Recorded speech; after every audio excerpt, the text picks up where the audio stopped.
introduction because he has a lot to say on Jainism. Manish Godse is by born a Maharashtrian. He speaks fluent many languages apart from it. When I spoke to some of the people whom I knew in Pune, especially my sisters, I asked about, do you know about Manish Godse? They said, no, we never heard.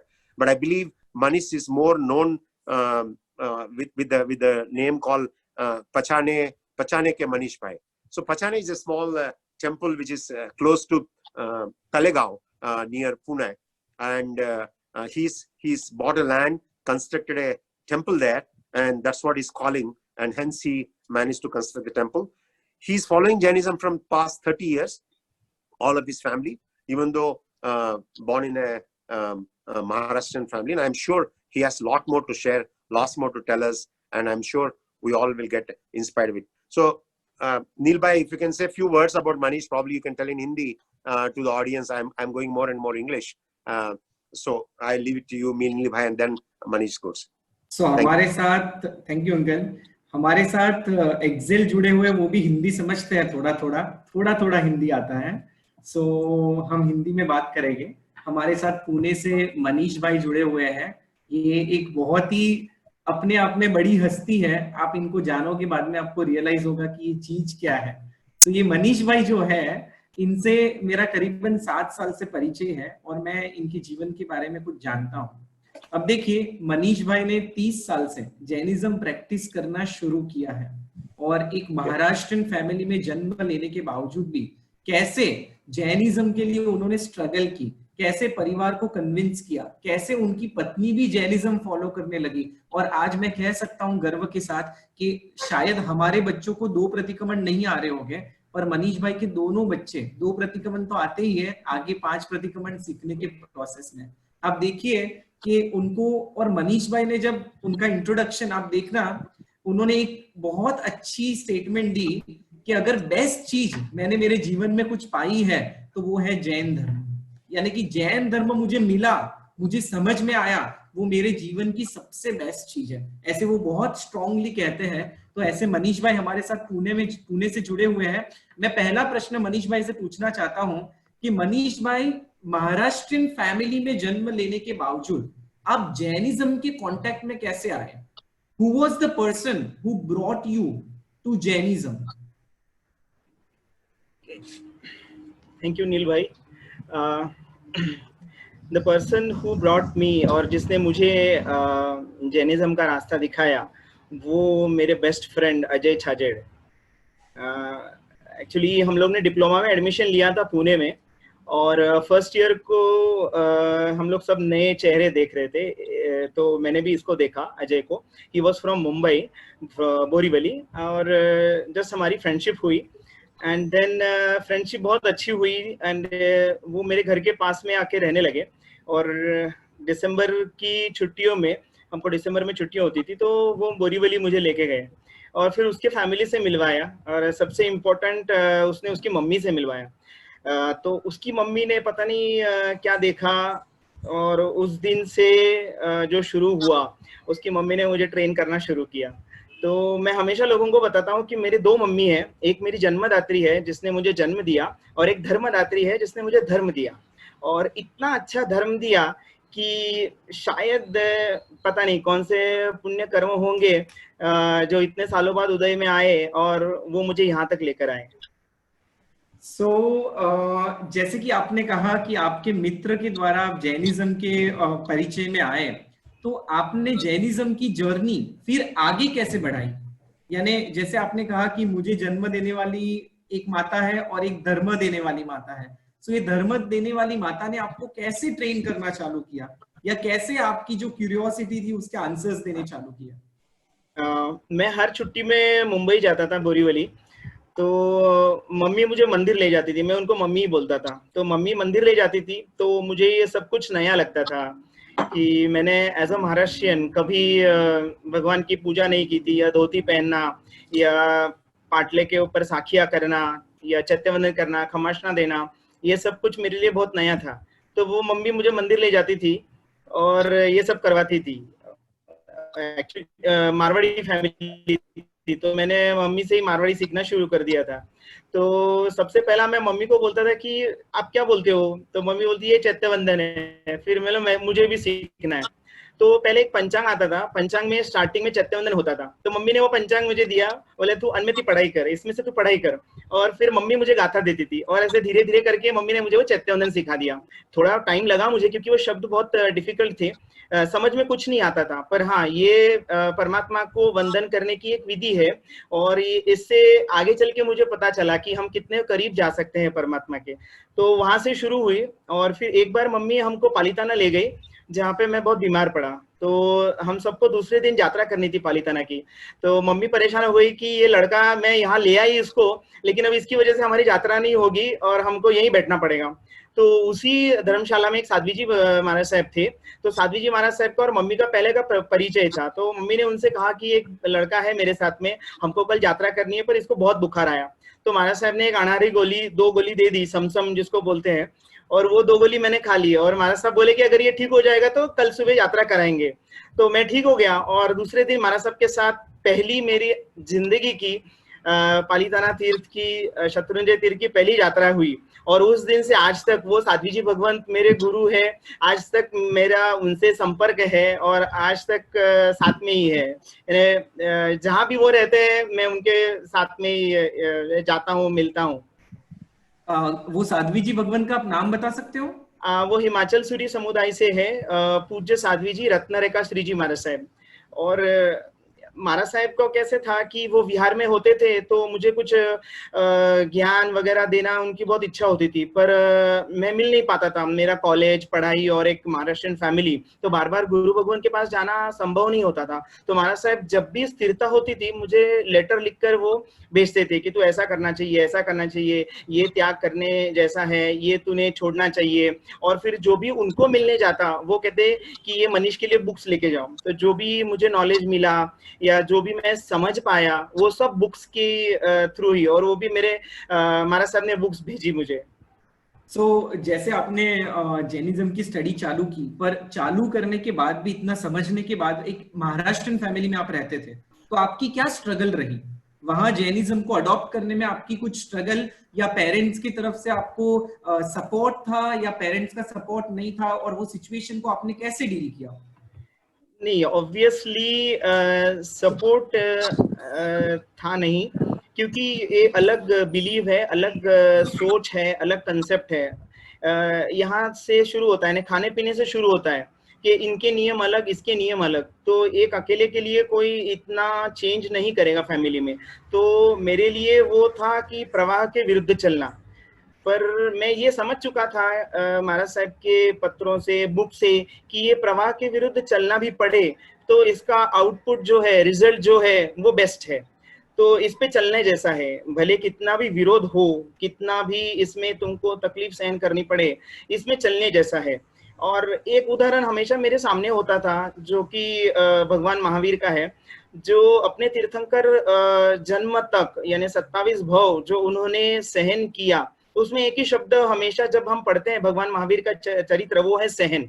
तो भगवान ने एक ही संदेश दिया है कि सहन करो।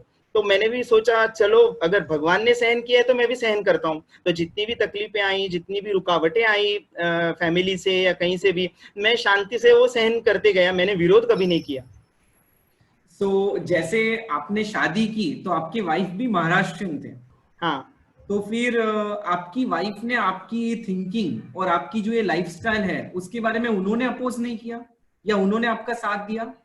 एक्चुअली शादी के पहले साल ही मैंने उसको बताया कि ये देख, मैं ये फॉलो करता हूँ, ये मेरी बिलीव है, और तुझे अगर ये खराब लगे, बुरी लगे, तो तू इसको फॉलो मत करना, पर मैं नहीं छोड़ सकता। सब कुछ देखते हुए, समझते हुए, तो वो भी समझ गई कि नहीं है, ये गलत नहीं है, ये लेने जैसा है, सीखने जैसा है, अपनाने जैसा है। तो उसने लगभग शादी से शुरुआत से ही मेरा साथ देना शुरू कर दिया। तो हम दोनों ने बहुत लंबा सफर, बहुत मुश्किलें तय की है। मेरे से ज्यादा उसने मुश्किलें सहन की है, बहुत आगे बढ़ चुकी है वो। अभी यानी आप जितनी मेरी तारीफ कर रहे हो, मेरे हिसाब से 70% उसकी तारीफ कर देनी चाहिए। मैं तो खाली उसको बोलने वाला हूँ कि ये कर, बाकी जो कष्ट एक्चुअली सहन करने हैं, तपस्या करना हो या स्वाध्याय करना हो, वो बहुत आगे है मेरे से।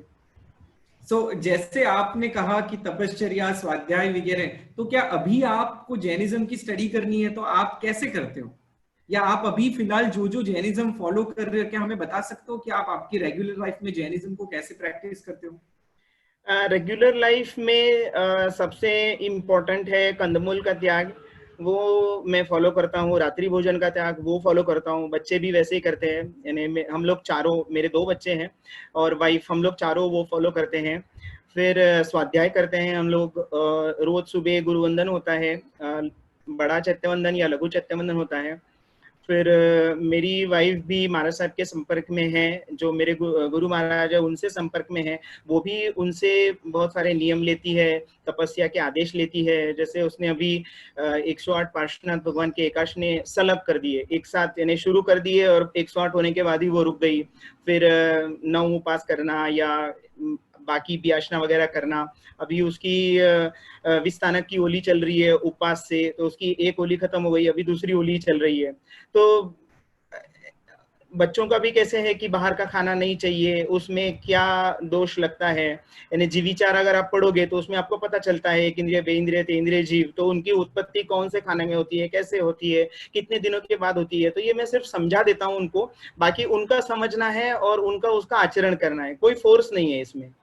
तो आपकी पत्नी की बात तो समझ में आई कि चलो वो तो बड़े हैं और आपसे समझ भी गए, पर मुझे ये बात अब तक समझ में नहीं आ रही कि आपके बच्चे अब तक छोटे हैं, शायद कॉलेज में होंगे। एक 15 साल का, एक 17, एक 10th और 12th। 15 और 17 इयर्स की एज, यानी कि बहुत ही कहते हैं कि जवानी की उम्र होती है और बहुत सारे मित्रों का इन्फ्लुएंस होता है, इतना मॉडर्न वर्ल्ड है, देखा देखी है, पीयर प्रेशर है, और इस सब में भी वो रात्रि भोजन का त्याग करते हैं। हाँ, वो मैंने उनको सिर्फ समझाया कि ये रात्रि भोजन क्यों नहीं करना चाहिए, और फिर वो भी देखते हैं कि मम्मी पापा हमेशा रात्रि भोजन का त्याग करते हैं। हम सबको पता है कि बच्चे माँ बाप का कहीं ना कहीं अनुकरण करते हैं, और अगर माँ बाप की आदतें सही हो और धर्म के अनुसार हो तो शायद किसी को उनको फॉलो करने में कोई दिक्कत नहीं होगी। और फिर बाहर भी गुरु भगवंतों के मुंह से सुनते हैं या कहीं उनको पढ़ने में आता है कि ये बहुत अच्छी चीज है, और तीर्थंकर परमात्मा ने भी यही बात बताई है। तो अगर ये अच्छी चीज करने में कोई नुकसान नहीं है तो क्या हर्ज है करने में। और फिर उनकी मम्मी उनकी मनपसंद चीजें सब घर में ही बना देती है, तो फिर रात को होटल में जाना या ठेले पे जाके खाना, वो सब की नौबत ही नहीं आती। वो दोपहर में ही बता देते कि आज हमको ये बना दो, तो वो शाम में बन जाता है, फिर वो प्रॉब्लम नहीं आती है बहुत बार। ये तो बहुत ही इंस्पिरेशनल बात आपने कही। हमारे साथ काफी यंगस्टर्स जुड़े हुए हैं और यंगस्टर्स के लिए बहुत ही इंपॉर्टेंट बात है कि आप देखिए कि कैसे एक महाराष्ट्रियन फैमिली में जन्म लेने के बावजूद 15-17 साल की उम्र में बच्चे रात्रि भोजन का त्याग कर सकते हैं और बाहर का खाना कंप्लीट बैन। ऐसा संभव अगर यहाँ हो सकता है तो हमारे जीवन में भी कहीं ना कहीं ऐसी घटना संभव हो सकती है। हम भी रात्रि भोजन का त्याग कर सकते हैं, ऐसा रात्रि भोजन का त्याग जो वेद में भी कहा है, जैनिज्म में भी कहा है, और आज का मॉडर्न साइंस और मेडिकल साइंस भी कहता है कि अगर हम लोग सूर्यास्त से पहले खा लेते हैं तो हमारे हेल्थ के लिए बहुत अच्छा है। Thank you so much Manish भाई। मैं और एक प्रश्न पूछना चाहूंगा। मैंने ये भी जाना है कि आपने आपके जीवन में चप्पल का त्याग किया है। एक तो मुझे ये नहीं समझ में आता कि आप डेनमार्क बेस्ड इतनी बड़ी मल्टीनेशनल में कंपनी में काम करते हो, उसके अंदर भी आप इतनी बड़ी मैनेजर की पोस्ट पे हो, आपको इतना फॉरेन ट्रैवलिंग होता है, आपको इतना इंटरस्टेट ट्रैवलिंग होता है, आप इतना फ्लाइट में ट्रैवल करते हो, और फिर भी ऐसी सब चीजें मींस कैसे संभव है? मुझे तो ये नेक्स्ट टू इम्पॉसिबल लगता है, चप्पल का त्याग। It is like can you please tell us why and how? Actually, भगवान की वाणी क्या कहती है कि अगर तुमको किसी पद पे जाना है, कहीं पहुंचना है, तो उसका बेस है त्याग करो। अगर आप ये सोचते हो कि आपको संयम लेना है, मोक्ष प्राप्ति करनी है, तो तुम्हारी क्या तैयारी है उसके लिए? आपकी कुछ तो तैयारी होनी चाहिए। तो मैंने इसको अपने दिमाग में बराबर बिठा लिया, और एक गुरु भगवंत का जब अंत समय आया था, उस समय मैंने सोचा कि इन्होंने इतनी अपना पूरा जीवन समर्पण कर दिया शासन को, इतना त्यागमय जीवन उन्होंने जिया, और उसी समय मेरा ध्यान मेरे पैरों पे गया तो मेरे पाँव में जूते थे। तो फिर मुझे मेरे मन में एक सवाल आया कि अगर भगवान ने कहा है कि तू त्याग कर, तो मैं क्या त्याग करूं? खाने पीने की चीजें त्याग करूंगा तो फिर भी मैं जी सकूंगा, या कपड़े वगैरह की चीजें त्याग करूंगा फिर भी मैं कुछ ना कुछ तो पहन ही लूंगा, पर ऐसा कुछ त्याग करूं कि लगे मुझे कि मैंने कुछ त्याग किया है, that something I have sacrifice. तो मेरा ध्यान पैरों पे गया एंड इमीडिएटली उसी टाइम मैंने वो चप्पल उतार दी। पर गुरु महाराज के पास जाके मैंने ये कहा कि महाराज साहब, मैं एक मल्टीनेशनल कंपनी में काम करता हूँ, तो मुझे वहां जूते पहनने के लिए अपने आप को मैं अलाउ करूंगा, पर कंपनी के अलावा मैं कहीं भी, कोई भी ऋतु हो, गर्मी हो ठंडी हो, कभी भी चप्पल नहीं पहनूंगा। तो जब भी मैं पर्सनल ट्रैवल करता था बाय फ्लाइट और बाय ट्रेन, जब भी लोग ऐसे आश्चर्य होकर देखते थे कि बंदा ऊपर से तो ठीक लगता है, नीचे चप्पल क्यों नहीं पहनी, शायद कुछ प्रॉब्लम होगी उसके साथ में। तो I used to just observe their facial expression and just keep quiet, but उसकी वजह से कभी कुछ ऐसे दिक्कत नहीं हुई। नहीं, पर एक बात समझ में नहीं आ रही है, ऐसा कहते हैं कि आज का सबसे बड़ा रोग क्या कहेंगे लोग, यानी जब कहीं कभी भी हम कोई डिसीजन लेते हैं तो हम 10 बार लोगों के बारे में सोचते हैं कि लोग क्या कहेंगे, लोग क्या सुनेंगे, लोग कैसे हमें देखेंगे। तो ऐसा भी होता है कि कभी कभी लोग जजमेंटल हो जाते हैं। तो जैसे आप कभी फ्लाइट में ट्रैवल कर रहे होगे और आपने एयरपोर्ट के ऊपर राइट वहां आप बिना चप्पल चल रहे हो, तो मे बी ऐसी सिचुएशन आई होगी कि लोग आपको स्टेयर कर रहे होंगे और क्या क्या सोच रहे होंगे। तो ये सब सिचुएशन को आपने कैसे डील किया, इतना स्ट्रॉन्ग विल पावर कैसे? एक एग्जांपल देता हूँ, मुंबई का T2 एयरपोर्ट जो है, टर्मिनल 2, वो तो आलीशान है, 5 स्टार एयरपोर्ट टर्मिनल है वो। तो हम लोग मुंबई से अहमदाबाद जा रहे थे, तो सिक्योरिटी चेक के लिए मैं उस पुलिस के सामने गया, तो उसने ऊपर से पूरा जांचा और वो शूज, मैंने पाँव की तरफ उसकी नजर गई तो चप्पल नहीं थी। तो उसने कहा, सर आपकी चप्पल कहाँ है? तो मैंने नहीं पहनी। क्यों? मैं नहीं पहनता हूँ। तो उसने 2 सेकंड के लिए मेरी आंखों में आंखें डाल के देखी और वो भी स्माइल करने लगा, मैं भी स्माइल करने लगा, और बाद में जाके मैं थोड़ी दूर जाके बहुत जोर से हंस रहा था, तो वो फिर भी मुझे देख रहा था। तो एक बहुत ही फनी जैसा इंसिडेंट हुआ मेरे साथ में। तो आप सही कह रहे हो कि लोग क्या कहेंगे, ये धारणा हमारे मन में हमेशा चुभती है, जिसकी वजह से हम जो चाहते हैं वो करते नहीं है, और भले ही हम जो चाहते हैं वो हमारे फायदे की चीज है, पर लोग क्या कहेंगे इस डर से हम वो करते नहीं है। तो सॉरी टू इंटरप्ट मनीष भाई, पर मैं यहाँ एक बात और कहना चाहूंगा कि जैसे आपने कहा, तो आजकल युवाओं के साथ बहुत ऐसा हो रहा है कि फ्रेंड सर्कल है, अब होटल में गए हैं, तिथि है, शायद घर से संस्कार ऐसे मिले हैं कि तिथि के दिन हमको रात को नहीं खाना या नॉर्मल डेज में रात को नहीं खाना, पर मेरे फ्रेंड्स क्या कहेंगे, अगर मैं रात को नहीं खाऊंगा तो मेरे फ्रेंड्स क्या कहेंगे, मेरा स्टेटस, मेरी इमेज, मेरी सोफिस्टिकेशन, ये सब डाउन हो जाएगी। ऐसी सोच से कितने जैन लोग धर्म की समझ होने के बावजूद भी लोग क्या कहेंगे इसके हिसाब से खुद का धर्म छोड़ देते हैं और ऐसे प्रिंसिपल्स को रख देते हैं। तो मुझे समझ में नहीं आ रहा है कि आपके साथ ऐसा क्या ये स्ट्रॉन्ग एक हमें मोटिवेशन दीजिए कि हम भी ऐसे स्ट्रॉन्ग विल पावर वाले बने। इसका आंसर बहुत सिंपल है, मैं ऐसे दोस्त ही छोड़ देता हूँ। मनीष जी, मेरा एक प्रश्न है, I am not able to start. क्या मैं ये कह सकता हूँ कि इतना त्याग कहीं आपको संयम के रास्ते पे विचार ले जा रहा है, कि अंदर से आप तैयारी कर रहे हो? अगर पर्सनल रहा तो मत बोलना, बट मुझे ऐसा लगता है कि आपकी कहीं तैयारी तो हो रही है कहीं संयम के रास्ते पे। नहीं, हर जो भव्य जीव होता है ना, जिसको परमात्मा पे बिलीव होती है और जो भगवान महावीर को मानता है ना कहीं उसके मन में वो संयम की भावना होती है। कोई बोल के दिखाता है, कोई कृति में दिखती है, किसी के भाव वैसे होते हैं। तो मैं इससे झुठलाऊंगा नहीं कि मैं उसकी तैयारी नहीं कर रहा हूँ, क्योंकि देखो मोक्षगामी जीव है और मोक्ष प्राप्ति आपको करनी है, तो संयम का मार्ग सर्व यानी परमात्मा ने वही बताया है। तो अगर मैं भी चाहूंगा कि मुझे भी मोक्ष प्राप्ति हो, तो वो वही एक रास्ता है, भले आज मिले कल मिले पता नहीं, मुझे वो मेरे हाथ में नहीं है। तो क्या आपको अगर चांस मिले तो आप दीक्षा के मार्ग पे जाओगे? क्यों नहीं? अगर मोदी जी मुझे घर पे आके कहे कि मैं आपको 20 लाख करोड़ दूंगा, तो मना थोड़ी करूंगा मैं। वैसे ही अगर परमात्मा महावीर आके कहेंगे कि मनीष चलो संयम ले लो, 2 घंटे में मोक्ष है, तो मैं पागल हूँ मना करने के लिए। बहुत बहुत अच्छा कहा आपने। पर मैं आपको एक चीज पूछना चाहता हूँ कि आपको जैन साधु साध्वी जी को आप कौन से एंगल से देखते हो? जैसे दुनिया में इतने सारे संत हैं, अगर हम नजर डालें तो बहुत सारे संत हैं, साधु हैं, पर उसमें ऐसी जैन संतों, जैन साधुओं की क्या स्पेशलिटी है जो आपको अट्रैक्ट करती है? जैन साधु उनकी एक बहुत बड़ी विशेषता है, मेरे समझ में जो आया है, मैंने जितना ऑब्जर्व किया है उनको, तो मैं दो चीजें आपको बताऊंगा कि ये एकमेव ऐसे साधु है जो आपको आशीर्वाद स्वरूप धर्म का लाभ मिले यही कहते हैं। बाकी सभी साधु आपको कहेंगे पैसा मिले, सुखी मिले, संपत्ति मिले, या सेहत अच्छी रहे, या बच्चे अच्छे मिले, या बच्चे हो जाए, पर हमारे जैन साधु एक ही बात हमेशा कहते हैं, भले आप कुछ भी करो, धर्म लाभ। और जो सबसे श्रेष्ठ चीज है धर्म लाभ, क्योंकि एक बार आपको धर्म का ज्ञान हो या धर्म मिले तो 100% आप कोई गलत रास्ते नहीं जाओगे, आप हमेशा सही रास्ते जाओगे। आप सही जाओगे, समाज सही जाएगा, देश सही जाएगा, सब सही रास्ते जाएंगे। तो ये एक सबसे इंपॉर्टेंट चीज है अपने जैन साधुओं के बारे में।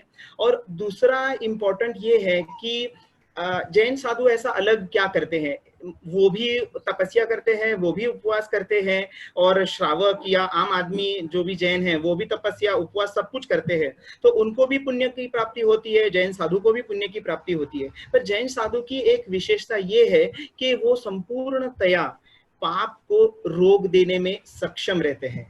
अगर आप श्रावक हो तो कहीं ना कहीं आपके पाप का लीकेज कहीं ना कहीं चालू होता ही होगा, और आपका घड़ा हमेशा भरते ही रहेगा, भले बूंद बूंद से ही सही। पर जो भी साधु भगवंत है वो हमेशा उनका लीकेज या कोई भी पाप का थोड़ा भी एक आध दो बूंद गिर सकता है, वो मैं अपवाद में छोड़ दूंगा, पर वो एक ऐसे हैं कि वो संपूर्णतया त्याग का जीवन तो है ही, पर पाप को दूर रखना, पाप से परे रहना, पाप से पीछे हटना, ये हमेशा उनका लक्ष्य होता है।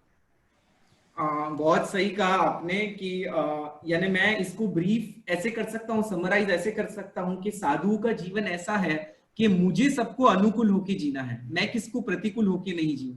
ये मुझे समझ में आ रहा है आपकी बात से, और मुझे बहुत ही अच्छी लगी आपकी बात कि आपने कहा कि जैन साधु हमेशा धर्म लाभ की ही आशीर्वाद देता है। अगर इसके ऊपर गौर से सोचा जाए तो अभी और चिंतन चालू हो रहा है कि कोई भी व्यक्ति उनके पास आता है तो उनको धर्म लाभ, यानी आप धर्म में आगे बढ़ो, धर्म में आगे बढ़ो। तो ये बहुत ही इंटरेस्टिंग चीज है। पर मैं एक बात और जानना चाहता हूँ आपसे। आपने कहा जैसे अपना चालू हुआ मीटिंग तभी आपने कहा कि आपने 2019 में पाचाणे में एक जैन मंदिर और उपाश्रय बनवाया। तो ये जैन मंदिर और उपाश्रय बिल्ड करने का ड्रीम आपका कहां से शुरू हुआ? मैं महाराष्ट्रियन हूँ, और महाराष्ट्रियन होने की वजह से कोई संघ मुझे ऐड नहीं करेगा अपने संघ के, या अपना सभा जो संघ में जो नाम लिखते हैं ना, नॉमिनेट करते हैं, वैसा नहीं कर रहा था। एक समय ऐसे था तो मुझे हमेशा संकोच होता था कोई मंदिर में जाने के लिए कि भाई पता नहीं लोग कौन सी नजर से मेरी ओर देखते हैं कि ये जैन नहीं है, ये महाराष्ट्रियन है। तो मुझे ऐसा एक खालीपन लगता था, एक गैप लगता था कि मेरे परमात्मा होने चाहिए, मेरे भगवान होने चाहिए। ये जो भगवान है यहाँ पे मुझे फ्रीनेस नहीं है, फ्रीडम नहीं है।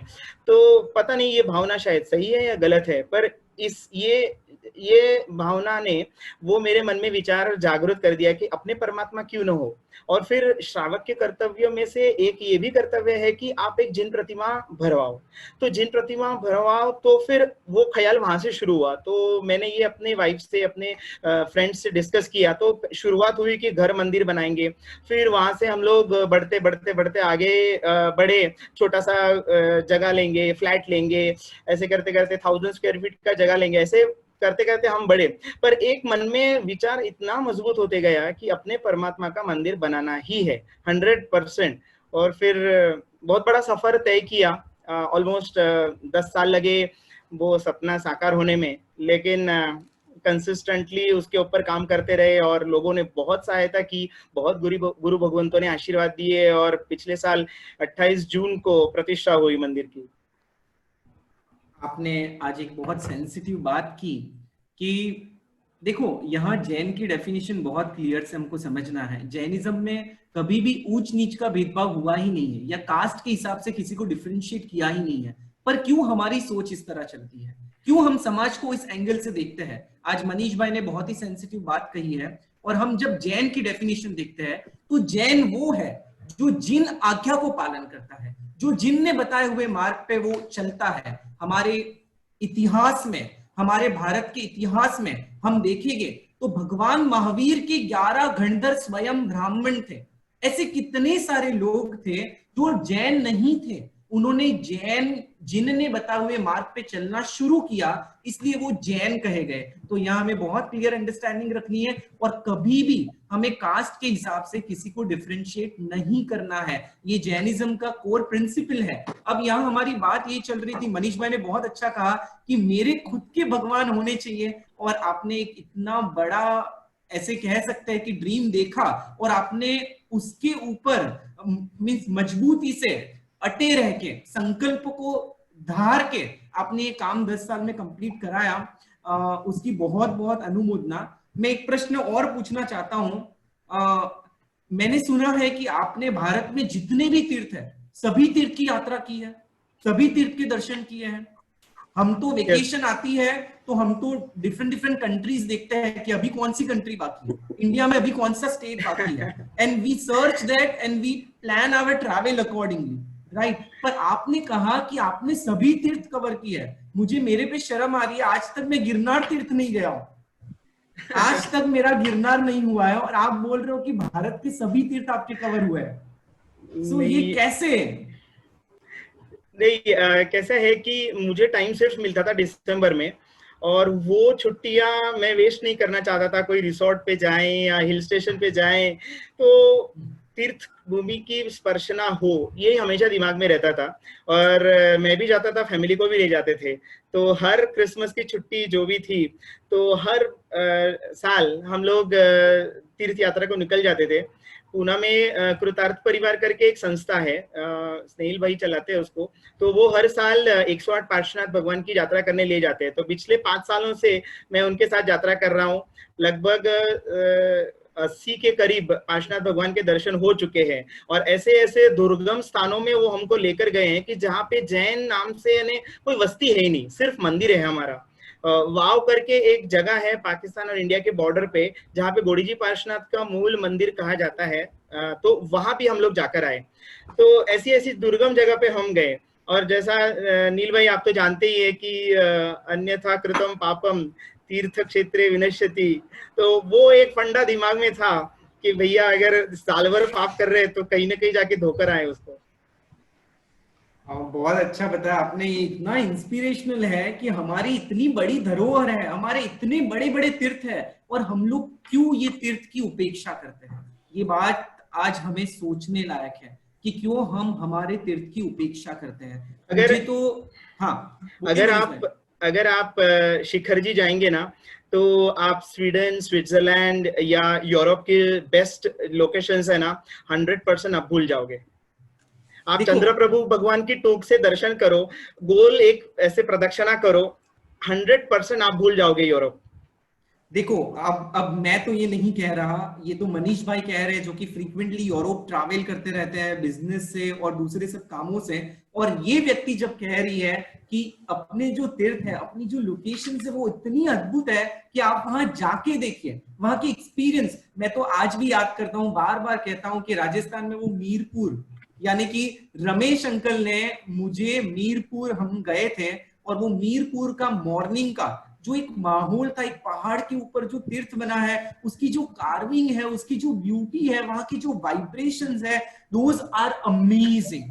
यानी अल्टीमेटली हमें चाहिए क्या? हमें पीस चाहिए, हैप्पीनेस चाहिए। तो हमारे तीर्थ स्थानों पे ही इतनी पीस पड़ी हुई है, इतनी प्रसन्नता पड़ी हुई है, तो क्यों हम हमारे तीर्थ की उपेक्षा करते हैं? ये प्रश्न हमें सोचने लायक है, और हमें आज से ही दृढ़ निश्चय करना चाहिए कि एवरी ईयर एक नया तीर्थ फाइंड आउट करके हमको जाना ही चाहिए। पालीतना तो हम जाते ही है, वहां तो जाना ही है, गिरनार तो जाते ही है, पर क्यों हम ऐसे तीर्थों पे नहीं जाते कि जिसकी निर्माण हमारे पूर्व श्रावकों ने इतनी मेहनत से, इतने भक्ति से की थी, तो वहां के वाइब्रेशंस का अनुभव करने तो जाइए। तो आज से एक चीज ये भी डिसाइड करेंगे, हमारे रमेश अंकल का तो एक बहुत इंटरेस्टिंग कॉन्सेप्ट और एक ड्रीम है कि पाकिस्तान में जो हमारे जैन टेम्पल है उसको हमें वापस ऐसा बिल्ड करना, उसका ऐसा जीर्णोद्धार करवाना है। और शायद अगर थोड़ा इंकरेजमेंट दे तो रमेश अंकल तो कहेंगे कि पाकिस्तान में मुझे संघ ही निकालना है, मुझे संघ लेके जाना है, सबको लेके। सो उनकी भी ये भावों की बहुत बहुत अनुमोदना करते हैं। पर ये चीज ध्यान में रहे कि हमारे तीर्थों की उपेक्षा ना हो। अब मनीष भाई, आपकी ये जो जैनिज्म लर्न करने की क्यूरियोसिटी है, तो मुझे आज भी याद है कि करीबन 7 साल पहले आप हमेशा है ना कहाँ से जैनिज्म लर्न करें, कहाँ जैनिज्म लर्न करना मिलेगा, ये देखते रहते थे। और मुझे आज भी याद है कि 7 साल पहले आप एवरी सैटरडे मुंबई यूनिवर्सिटी में जैनिज्म टीच कराया जाता था, टीच कराते थे। तो आप every Saturday morning 6 o'clock Pune से मुंबई यूनिवर्सिटी आते थे और वहां खाली 3-4 घंटे की क्लास अटेंड करके आप वापस रिटर्न पुणे में ट्रैवल करते थे। This was like unbelievable. आप बताओगे ऐसा क्या ऐसे सोर्स था, मींस आपको कहां से इतना मेरा ये ट्रैवल करने के पीछे एक वजह है। जैसे कि यानी आम जैन जो होते हैं उनको हमेशा गुरु भगवंतों की वाणी सुनने को मिलती है, चातुर्मास में उनके व्याख्यान सुनने को मिलते हैं, पर मेरा नसीब इतना अच्छा नहीं था कि मुझे हमेशा गुरु भगवंतों की वाणी सुनने को मिले या जैनिज्म के प्रति जानने की मतलब कोई सहारा ही नहीं था, कोई जगह ही नहीं थी। तो फिर मुझे वंदन मालाश्री जी महाराज साहब है, उनके जो शिष्य है जो नील भाई के बेन महाराज साहब है, तो उनसे मुझे पता चला कि नील भी मुंबई यूनिवर्सिटी में पढ़ने जाने वाले हैं, उस साल वो भी जाएंगे। तो मैंने उनको कांटेक्ट किया और मेरे मन में यही विचार था कि चलो अगर गुरु भगवंत ना सही पर एटलीस्ट वहां पे जो विद्वान लोग हैं, पीएचडी होल्डर्स है, डॉक्टर्स है, उनके मुंह से तो एटलीस्ट मुझे एक झरोखा खोलकर देखने को मिलेगा कि बाबा ये है क्या, इसमें क्या है।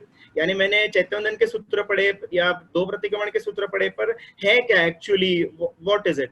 तो फिर वो जिज्ञासा जागी और फिर मैंने जैसे आपको पहले बताया कि वो एक पैशन है और पैशन को हिंदी में पागलपन भी बोलते हैं। तो बस वो पागलपन दिमाग में था कि यार इसको जानना है, बस जो भी हो, जो तकलीफ हो। तो सुबह 6 बजे सिंहगढ़ पकड़ते थे पूना से और रात को जो भी ट्रेन मिले, जो जीप मिले, जो भी मिले, 10 बजे तक मैं घर पे आ जाता था। पर वो सबसे बड़ा अच्छा टाइम था मेरी लाइफ का, क्योंकि मुंबई यूनिवर्सिटी के क्लास में जो भी हमारे फ्रेंड्स जो भी बने हुए थे वो मेरा बहुत ख्याल रखते थे कि एक ही बंदा है जो इतनी दूर से आता है भी महाराष्ट्रियन, तो बहुत खिलाते पिलाते थे मुझे और बहुत ध्यान रखते थे मेरा। लेकिन वो experience I will never forget in my life.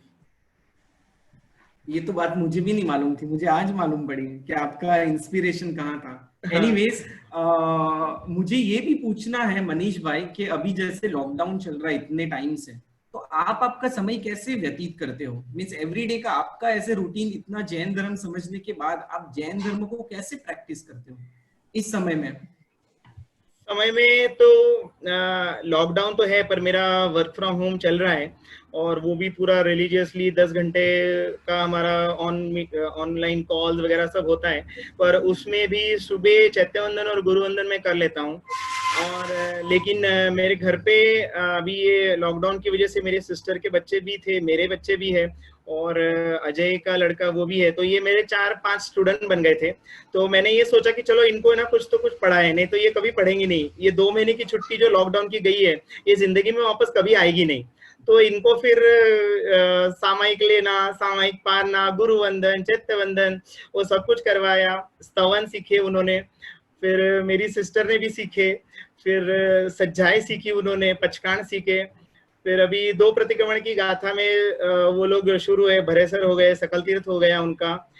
ऐसे करते करते अभी 2-3 ही सूत्र बचे हैं उनके। तो मैंने और उनको जो नवतत्व है या 14 राजलोक है तो उसका ड्राइंग निकाल के वो समझाना, अवसर्पिणी, उत्सर्पिणी, तो कौन से आर्य में भगवान होते हैं, कौन से आर्य तक भगवान होते हैं, 5वें आर्य के बाद क्या होगा, क्यों होगा, जितना भी मुझे नॉलेज था मैंने वो बच्चों को बोर्ड पे ऐसे ड्राइंग करके वो सिखाया।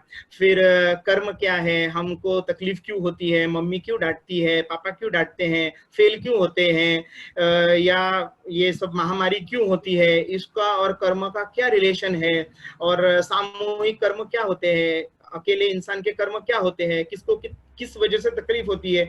जितना मैं डीप जा सकता था मैंने उन बच्चों को वो सब बातें बताई।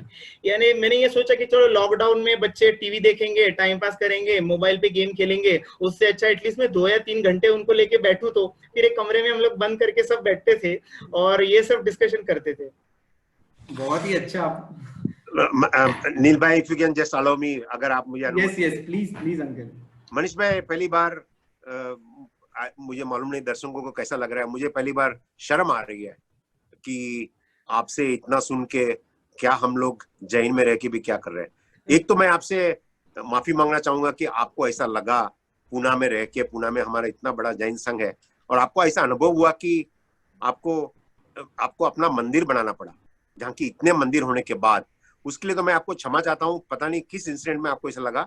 आप कभी ऐसा मत सोचे कि आप जैन में नहीं हो, जैन कुल में नहीं जन्मे हिसाब से आप जैन के पार्ट हो, आप शायद जैन से ज्यादा ऊंचा हो। एक पैनलिस्ट ने तो एक इन्होंने बुलाया कि आपको जैन संघ का, इंडिया का जैन संघ का प्रेसिडेंट बनाना चाहिए। तो हमको एक तो आज की तारीख, आज तो पहली बार मैं शर्मिंदा हो रहा हूँ कि भाई ये जो 2 महीना आपने जिस ढंग से आपने अपने बच्चों को और आपने इनको जो जैनिज्म समझने की कोशिश की, शायद हम लोगों में, मैंने, हमारे घर में तो किसी ने नहीं की है, इतना मैं बता सकता हूँ। पता नहीं दर्शकों को कैसा है। दूसरी बात आपको I don't think you should have felt that you are not part of the Jainism, and I don't know why आपको ऐसा लगा कि मुझे एक मंदिर बनाना चाहिए और मेरे एक प्रभु होना चाहिए। एक बहुत ही अच्छा इंस्पिरेशन है, जैसे आपने कहा कि हर एक को मूर्ति बनानी चाहिए, हर एक को मंदिर बनाना चाहिए। आपने बहुत घर मंदिर से सोच के, एक फ्लैट में सोच के, फिर एक 11,000 स्क्वायर फुट में आपने मंदिर बनाया, which is very very inspiring. हो सकता है हमारे जीवन में भी हम एक मंदिर बनाए, ऐसा शायद हमको भी ऐसा आशीर्वाद मिले। तो बहुत अच्छी बात कही आपने। I mean it is just unbelievable, and it was so nice कि आपके मुंह से ये सब हमको सुने मिल रहा है। एक दूसरी आपने बात कही कि हम लोग सब एक साल में एक बार रिलैक्स होने जाते हैं। आपने बोला हम लोग एक साल में एक बार क्यों नहीं कहीं तीर्थ का दर्शन करके पाप धोने के लिए जाए। तो ये बहुत अच्छी बात कही, तो रिलैक्स है और एक पाप धोना। लोग ज्यादा रिलैक्स के लिए जाते हैं साल में एक बार, बहुत हम लोग तंग आ गए 11 महीना ये कहे रूटीन करके, कहाँ रिलैक्स होने जाए। और आपने बहुत अच्छी बात की कि 11 महीना जो पाप किया है कहाँ धोने जाए, कि भाई एक तीर्थ स्थान में जाके धोने जाए। Very inspiring Manish ji. So Neel भाई, this is where I want to interfere. आप, मैं सब दर्शकों को बताना चाहता हूँ कि मनीष ने आज बता दिया कि नील भाई के सिस्टर ने दीक्षा ली हुई है। काफी लोगों को नहीं मालूम रहेगा।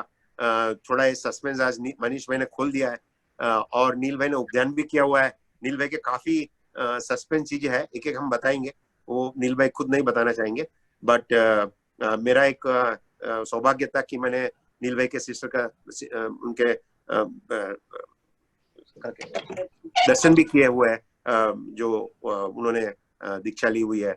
पालितना में जब गया था तो मैंने इंसिस्ट किया था कि नहीं, मैं उनके दर्शन करूं। तो नील भाई, now to Manish. Sorry to interfere, मैं रह नहीं पाया तो मैं बीच में इंटरफेयर कर दी। कोई बात नहीं है रमेश अंकल, इतना अच्छा एक सेशन चल रहा है, मींस ऐसी हस्तियां अपने वेबिनार पे आए तो actually you know it's like Saturday तो हमेशा एक मोटिवेटिंग ही होता है, इतना इंस्पिरेशनल होता है। लास्ट सैटरडे भी भारती बहन ने एक बहुत ही अच्छा इंस्पिरेशनल प्रोग्राम, साथ ही साथ वो छोटा भव्य जिन्होंने आनंदगंज जी के इतने अच्छे पद लिए थे, और बहुत ही एक इंस्पिरेशनल सेशन था। और आज सैटरडे पे ऐसा ही हम इंस्पिरेशनल सेशन आज भी हम अनुभव कर रहे हैं। अब मनीष भाई, आपसे आपकी बारे में तो बहुत सारी बातचीत कर ली, पर अब जैन धर्म में ऐसी कौन सी चीजें हैं जो आपको बहुत अच्छी लगती है? आप ऐसी 2-4 चीजें बताओगे कि जिसको ऐसे मीन्स यू नो लाइक आपका तो एक नेचर ही ऐसा है कि बस जैन धर्म के ऊपर आप मीन्स आपका लव कह सकते हैं जैन धर्म। सो ऐसी कौन सी चीजें जो आपको जैन धर्म के प्रति बहुत पसंद है? महावीर भगवान। हाँ, महावीर भगवान की ऐसी क्या बात है? महावीर भगवान अपने तो 24 तीर्थंकर हैं, पर मैं ये कहूंगा कि महावीर भगवान थोड़े मेरे लिए स्पेशल है। जिस एंगल से मैंने उनको देखा है, उनको पता था कि वो चरम तीर्थपति है, और जो पंचम आरा आने वाला है उसमें कोई मार्गदर्शक अच्छी तरह से मार्गदर्शन करे या ना करे, वो उनको पता था। तो वो सही बात है कि हमारे आज भी ऐसा कोई मार्गदर्शक हमारे पास है नहीं। हमारे ही लोग बहुत बार भटकते हैं, यहाँ वहाँ जाते हैं, तो उन्होंने अपने जीवन काल में ऐसा जीवन जिया है कि हर एक उनका क्षण, हम लोग हमारे लाइफ के एक एक क्षण से रिलेट कर सकते हैं कि अगर इस जगह पर महावीर स्वामी भगवान होते तो वो क्या करते। अगर आप अपने आप को ये सवाल पूछोगे तो आपको एग्जैक्टली सही एक धर्म को पकड़कर एक जवाब मिलेगा। आप कोई भी इंसिडेंट ले लो भगवान महावीर के जन्म का, यानी उनके च्यवन कल्याणक से लेकर उनके मोक्ष कल्याणक तक का कोई भी इंसिडेंट ले लो, कि उन्होंने हमेशा जो पंचम आर्य में आने वाले लोग हैं उनको कैसे समझाऊं, उनको कैसे ये पता चले कि ये समय कैसे व्यतीत करना है, क्योंकि ये बहुत दुष्कर समय वो जीने वाले हैं। तो जैसे मैंने पहले कहा, महावीर स्वामी भगवान ने एक सबसे बड़ा इंपॉर्टेंट मैसेज ये दिया है कि सहन करो। और सहन क्यों करो? क्योंकि ये तुम्हारे खुद के कर्मों की उत्पत्ति है, ये किसी ने तुम पर लादा हुआ नहीं है, किसी को तुम्हारे प्रति कोई राग द्वेष नहीं है, तो ये तुम्हारे खुद के कर्मों का फल है, तो तुम इसको सहन करो। और आप जो भी देखोगे, जैसे कान में कीले ठोके गए, वो भी भगवान के पूर्व जन्म का ही उनका कर्म का उदय था। उनका नीच कुल में भी जब च्यवन हुआ 80 दिन के लिए भगवान देवानंदा माता की कुक्षी में रहे, वो भी उनका जब उनका तीसरा भव था मरीचि का, उसमें उनका जब कुल का अभिमान हुआ, उसका जो कर्म फल था, तो उनको नीच कुल में उत्पत्ति हुई। ऐसे आप जितने भी इंसिडेंट्स भगवान महावीर की पढ़ोगे या देखोगे, उनमें से आपको हमेशा इंस्पिरेशन मिलेगी। उनका ये भी था कि तीर्थंकर है, 3 लोक के नाथ है, वो हर तरह से सक्षम है, बहुत शक्तिशाली है। तो जब उनका मोक्ष का समय आया, तो पता नहीं ये इंसिडेंट मैं सही बोल रहा हूँ या नहीं बोल रहा हूँ, पर उनको कहा गया कि भगवान एक क्षण का विलंब करो, उसकी वजह से आगे जो पंचम काल है उसमें बहुत सी आपदा टल सकती है। तो परमात्मा ने कहा कि नहीं, मैं विधि के जो तय है उसके खिलाफ नहीं जाऊंगा, भले सक्षम है या जो भी है। पर उन्होंने उसी समय जब उनका मोक्ष समय था, उसी समय वे मोक्ष पधारे। ये एक अपने को सूचक होता है कि you can not change anything in this world just because you want to change, और you think you will change many things in this world by altering something. You are just a role which is being played here, and you have to go and you have to come in at the exact time. तो ये मुझे बहुत अच्छा लगा कि ये जो होने वाला है वो होने ही वाला है। तो आज के ये कोरोना के सिचुएशन में भी आप देखो, अगर ये विधि लिखित था कि आप 6 महीना या 2 महीना आप ऐसे बैठने वाले हो, तो आप बैठने वाले हो। ये आपके ऊपर है कि हाउ यू यूटिलाइज दिस, आप इसका फायदा कैसे करके लेते हो। या आप टेंशन में बैठे रहते हो और कर्म बंधन करते हो, या आप कर्म निर्जरा का कोई उपाय करते हो इसके ऊपर। तो आई विल से, अगर if I have to answer, Mahavir भगवान बस वो ऐसे है कि मैं उनको पकड़ लूं। मैं अपने मंदिर में भी जाता हूँ तो पार्श्वनाथ भगवान को ऐसे लगता है कि मैं पकड़ लूं, पर थोड़ा विनय रखना पड़ता है क्योंकि वो तीर्थंकर परमात्मा है। मैं दूर से ही वो इशारा करता हूँ भगवान को पकड़ने का, पर ऐसा करता है कि उनके गाल पकड़ूं और उनको ऐसे हिलाऊं, इतना मजा आता है। यस, आपका ये परमात्मा के प्रति जो प्रेम है, शायद हम मीरा का भी ऐसा ही प्रेम था, आनंद गंज जी का भी परमात्मा के प्रति ऐसा ही प्रेम था। हम कह सकते हैं कि आज के जमाने में भी लाइक आप जैसे आदर्श, एक आदर्श ही हमारे लिए, कि आपके पास हम बहुत कुछ सीखे। आपने ये सब जो महावीर स्वामी वगैरह के बारे में पढ़ा, तो क्या हम अपने दर्शकों को बता सकते हो कि आपने कौन सी बुक्स रिफर की ये तीर्थंकरों के चरित्र के लिए? त्रिषष्टि शलाका पुरुष, मैंने मेरा पढ़ना शुरू किया त्रिषष्टि शलाका पुरुष से।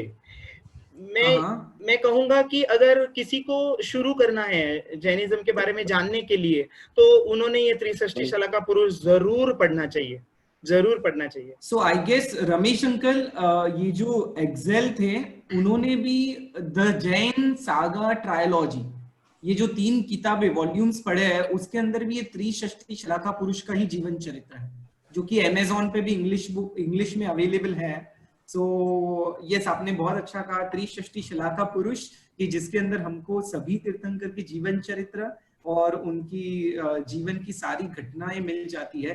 तो ये सच्ची बहुत अच्छी किताब है। और सभी ये क्यों पढ़ना चाहिए, शायद बहुत कम लोग जानते हैं। ये त्रिषष्टि शलाका पुरुष लिखा है कलिकाल सर्वज्ञ पूज्य आचार्य हेमचंद्राचार्य सूरी जी ने। ये हेमचंद्राचार्य वो है जिनके जिह्वा पर सरस्वती विराजमान होते थे जब वो लिखते थे। तो इसके लिए उसमें जो शब्द है, जो वाक्य रचना है, जिस प्रकार से लिखा गया है, वो बहुत ही प्योर है।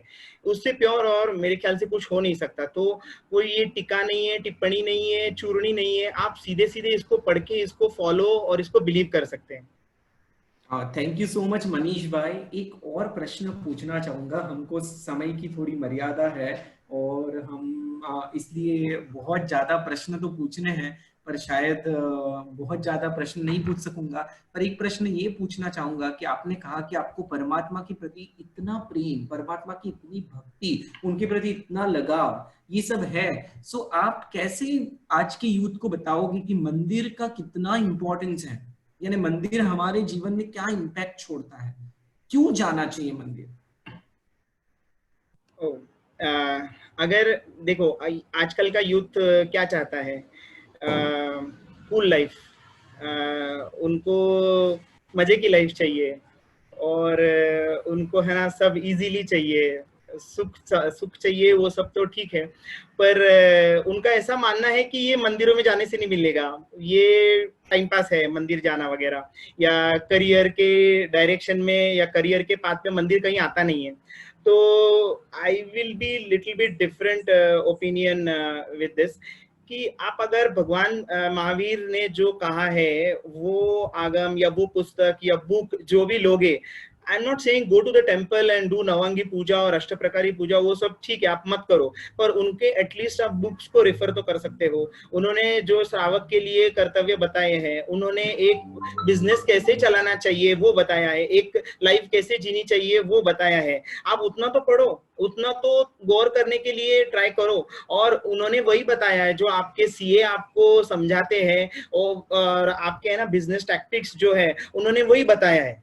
तो मेरे ख्याल से अगर आपको मंदिर में जाके 2 घंटा ताली बजाने के लिए पसंद नहीं है, it's fine with that, but लेकिन उन्होंने क्या कहा है, क्या समझाने की कोशिश की है, एटलीस्ट उस पर तो नजर डालो। तो एक बार अगर आप उसको नजर डालोगे तो शायद कहीं आपको ऐसा पता चले कि चलो मैं ऐसा बोलने वाले का एक बार चेहरा तो देख लो, एक बार मंदिर तो हुआ हूं। तो मैं ये कहूंगा कि अगर ये नई पीढ़ी मंदिर नहीं जाना चाहती है तो fine, but at least read something what they have told, at least थोड़ी क्यूरियोसिटी आप क्रिएट करो। हमारे पास नए एप्स आते हैं, हमारे पास टिकटॉक है, तो हमने जब पहली बार टिकटॉक देखा तो हमारी कितनी क्यूरियोसिटी थी कि ये क्या है, एटलीस्ट एक बार देखूं तो, डाउनलोड करके वीडियो देखूं तो मैं वही कहूंगा कि 10 मिनट के लिए आप परमात्मा की कोई बुक पढ़ो तो सही, क्या बोला है वो तो देखो। अगर एलेक्स और क्लिंट के जैसे लोग 8-8, 10-10 साल भगवान ने जो कहा है वो जानने के लिए अगर वो स्पेंड कर सकते हैं, तो एज एन इंडियन और as a born Jain we can spend 15 minutes a day to just know what this Tirthankar has told, and this is a real story. It is not a epic or it is not a poem written by some scholar. It is actual happened, यानी वो अस्तित्व में थे इस धरती पर। तो एक क्यूरियोसिटी जागनी चाहिए, क्योंकि आप देखोगे क्यूरियोसिटी वो क्या बोलते हैं ना, मदर ऑफ इन्वेंशन या ऐसा कुछ तो बोलते हैं। तो आजकल की युवा पीढ़ी को बहुत कुछ इन्वेंट करने की बहुत इच्छा रहती है ना, अकड़म तिकड़म चीजें वो इन्वेंट करते हैं। तो मैं एक रिक्वेस्ट करूंगा कि आप भगवान ने क्या बोला है एटलीस्ट रीड, और कोई इंटरेस्ट जागेगा ना तो थियोरी ऑफ रिलेटिविटी भगवान महावीर ने 2600 साल पहले लिख के रखी थी।